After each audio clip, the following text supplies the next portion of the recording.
कई बार ये होता है कि आप जन सूचना अधिकारी को अपना आवेदन देते हैं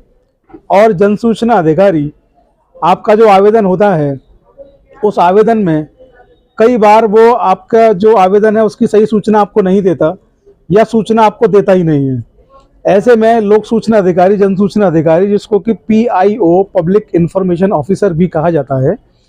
है ना, तो उसके लिए क्या लायबिलिटीज़ होंगी, उसकी क्या जिम्मेदारी होंगी, उसकी क्या ड्यूटी है, उसकी क्या रिस्पॉन्सिबिलिटी है, ये बड़ा सवाल है। और उसके खिलाफ आप कुछ कर सकते हैं, लीगल क्या एक्शन ले सकते हैं अगर वो ऐसा करता है तो, जानबूझकर आपको सूचना नहीं देता। तो आज का जो विषय है वो ये है कि PIO यानी कि लोक सूचना अधिकारी यानी कि जन सूचना अधिकारी अगर किसी मामले में आपको सूचना नहीं देता है और वो कुछ बहाने अगर लगाता है आपको सूचना देने में, अगर वो कहता है कि मुझे जानकारी नहीं थी कि क्या होगा, अगर वो कहता है कि अधिनियम से मुझे छूट मिली है धारा 11 या धारा 8 में, तो मैं आपको बता दूं आज का वीडियो केवल इसी विषय पर है कि लोक सूचना अधिकारी जब ऐसी हरकतें करता है तो आप क्या करें कि उसको सबक सिखाएं, आप क्या करें कि उसको रास्ते पर लाएं, और आप क्या कर सकते हैं जिसके बाद लोक सूचना अधिकारी आपको सूचना देगा ही देगा, उसकी हिम्मत नहीं कि आपको सूचना देने से मना कर सकें। तो आज का वीडियो बड़ा इंटरेस्टिंग होने वाला है, आप बने रहिए चौधरी लीगल एसोसिएट्स पर। मैं प्रतीक चौधरी एडवोकेट आपका स्वागत करता हूं चौधरी लीगल एसोसिएट पर। और जिन व्यूवर्स ने अब तक हमारे चैनल को सब्सक्राइब नहीं किया है, एक बार उनसे दोबारा रिक्वेस्ट कर रहा हूं चैनल को सब्सक्राइब कर लें और जो बेल का नोटिफिकेशन है उसको ऑल पर सेलेक्ट कर लें आप लोग, जिससे कि जो लीगल अपडेट्स हैं वो आपको जैसे ही वीडियो अपलोड हो आपको तुरंत मिल सकें। तो कई साथियों के लगातार सवाल आ रहे थे और उन्होंने मुझसे पूछा कि सर ये बताइए कि जो जन सूचना अधिकारी है क्या उसकी कोई जिम्मेदारी, उसकी कोई जवाबदेही है पूरे अधिनियम में, क्योंकि जन सूचना अधिकारी जानबूझ करके सूचना ही नहीं देते हैं, दूसरे पक्ष से मिल जाते हैं और दूसरे पक्ष से मिल करके जो सूचनाएं जनहित की हैं उनको धारा 11 में पर व्यक्ति यानी कि थर्ड पार्टी की इंफॉर्मेशन बता करके धारा 8J में 8(1)J में उनको मना कर देते हैं, हमको हमारे लेटर को वापस कर देते हैं, हमारे जो आवेदन है उनको खारिज कर देते हैं। तो ऐसी कंडीशंस में क्या किया जाए कि उनको सबक सिखाया जाए, ऐसी क्या कंडीशन होंगी जिनमें वो कार्य करने के लिए बाध्य हैं, अगर उनके खिलाफ कुछ हो सकता है तो बताएं।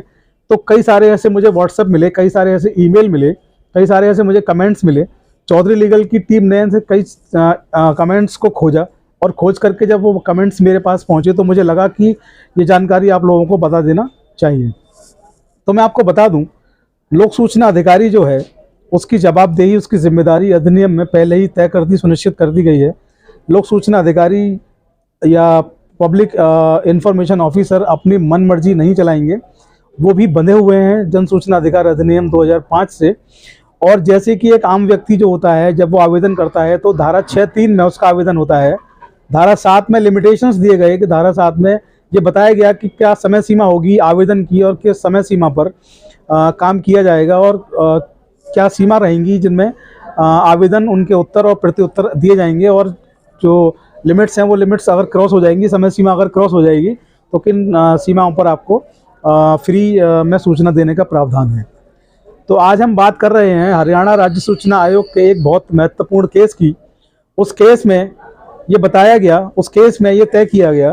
कि धारा 20(1) जो है, धारा 20 का सब क्लॉज 1 जो है, कोई भी जन सूचना अधिकारी उसकी अवज्ञा नहीं कर सकता, उसको मानने से इनकार नहीं कर सकता, उसको मानना ही मानना है, उसके लिए मानने के लिए वो बाध्य है। तो धारा 20(1) प्रत्येक जन सूचना अधिकारी अपीली अधिकारी के लिए मानना ही होगा, उसको मानने से वो इनकार नहीं कर सकता। धारा 20(1) में स्पष्ट रूप से इसका प्रावधान दिया गया है। दूसरा मैं आपको बता दूं, धारा 26 जो है 26 क्लॉज 1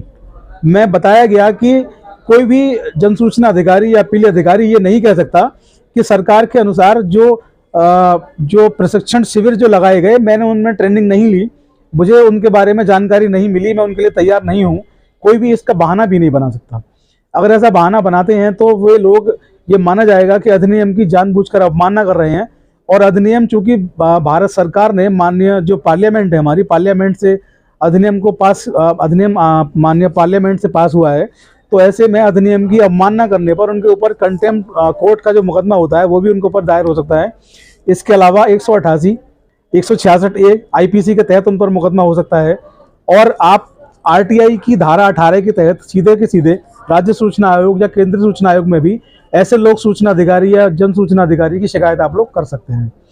तो ये केस जो है बहुत इंपॉर्टेंट ये केस है और इस केस का जो नाम है, जो टाइटल है, मैं आपको बता दूँ, आप लोग नोट कर लीजिए, आपके बड़े काम आने वाला है। इस केस का नाम है रमेश शर्मा बनाम रमेश शर्मा व अन्य बनाम राज्य सूचना आयोग हरियाणा, 2008 का ये केस है। बहुत महत्वपूर्ण केस है